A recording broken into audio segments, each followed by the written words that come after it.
बात ऐसे है कि गणपति उत्सव है, लोग एक दूसरे के घर में जाते हैं। प्रधानमंत्री अब तक कितने लोगों के घर में गए मेरे पास जानकारी नहीं है। दिल्ली में बहुत जगह पे गणेशोत्सव है, हमारे महाराष्ट्र सदन में है, महाराष्ट्र मंडल का है, होता है ना। लेकिन चीफ जस्टिस साहब के पास प्रधानमंत्री जी गए और प्रधानमंत्री जी और सर हमारे चीफ जस्टिस साहब ने एक साथ मिलकर आरती भी उतारी भगवान की। हमारी शंका इतनी है कि क्या ये संविधान के रखवालदार इस प्रकार से अगर राजनीतिक नेताओं से मिलते हैं तो लोगों के मन में शंका है।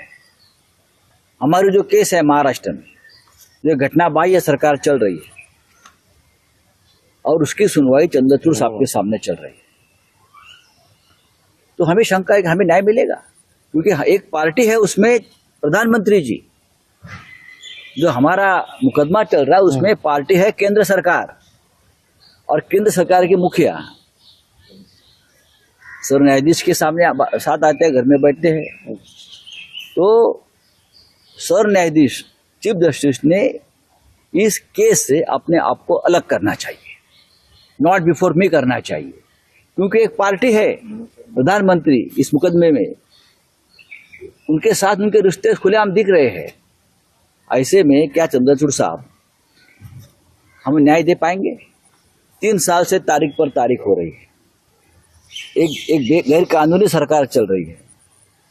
एनसीपी और शिवसेना जैसी पार्टी को जिस तरह से तोड़ा है, हाँ, उनके सामने ये भी गलत है, हमें न्याय नहीं मिल रहा है। प्रधानमंत्री खुद महाराष्ट्र के गैर कानूनी सरकार में इंटरेस्ट ले रहे हैं बचाने के लिए, और न्याय देने का जिम्मा जिस न्यायाधीश जी के ऊपर है, उनके साथ उनका इस प्रकार का जो दोस्ताना और रिश्ता है, तो महाराष्ट्र के मन में कल एक शंका आ गई कि हमें न्याय मिलेगा, ऐसा लगता नहीं। इसलिए मुझे लगता है एक परंपरा है कि ऐसे केस में अगर कोई पार्टी होती है और वो न्यायाधीश महाराज जस्टिस का कोई रिलेशन दिखता है, तो उस मुकदमे से अपने आप को अलग कर लेती है। तो चंद्रचूड़ साहब ने, मुझे लगता है, अपने आप को इस केस से अलग करना चाहिए। हमारे चीफ जस्टिस साहब ने एक साथ मिलकर आरती भी उतारी भगवान की।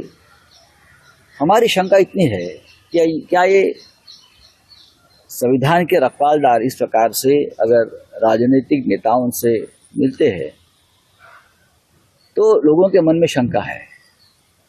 हमारी जो केस है महाराष्ट्र में, जो घटना बाह्य सरकार चल रही है और उसकी सुनवाई चंद्रचूड़ साहब के सामने चल रही है,